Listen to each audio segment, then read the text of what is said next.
Opening with the king's pawn controls the center and opens up the light-squared bishop and queen, often leading to sharp games.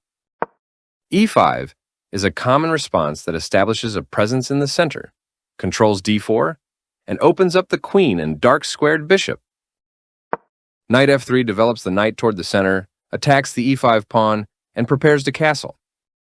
Knight c6 develops the knight toward the center, protects the pawn on e5, and eyes the d4 square. The Italian game starts with bishop c4, which attacks the f7 pawn and prepares to castle quickly. Knight f6 develops the knight and attacks the undefended e4 pawn. d3 protects the e4 pawn and the c4 bishop and allows the dark-squared bishop to develop.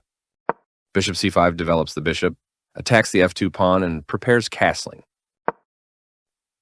c3 controls the d4 square and opens the diagonal for the queen at the cost of occupying the queenside knight's natural developing square.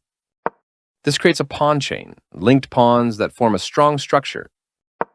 This is a book move, trusted by generations of players. A very strong play. Castling kingside tends to be safer because your king is further from the center. This permits the opponent to pin a knight to the king. You are threatening to tactically win a knight. Moving from its starting spot, the bishop gets involved in the game. That pawn was yours for the taking. Castling to the same side of the board is a more cautious approach. You are threatening to tactically win a knight. This overlooks a better way to move a bishop to safety.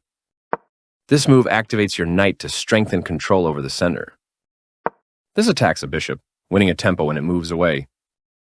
You found a safer square for your bishop. A solid choice. Nice, definitely the right move. This loses a pawn. Nice, you found a way to win a pawn. This overlooks an opportunity to recapture a piece. That was an even swap of material. Recaptures. This moves your rook to a safer square. This allows the knight to control more squares. You will win a knight with a fork. This defends the attacked knight.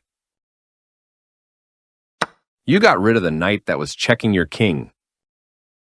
Takes back. You captured back.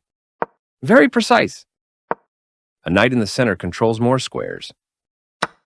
This maintains the balance in material with a good trade. Recapturing. With the rook now developed as well, black has all pieces ready for action. You kicked your opponent's piece from that square. This move puts the bishop on a safer square. Very good choice. One of the best moves. Your blockade stops the other player's pawn from moving. This blocks the attack on a pawn that could have been captured. You want a pawn for free. This moves the bishop to safety. Now, your opponent can't stop you from winning material if you make the right moves. This is a fair move. You captured that free rook. This attacks a queen, winning a tempo when it moves away. This is the way to win material.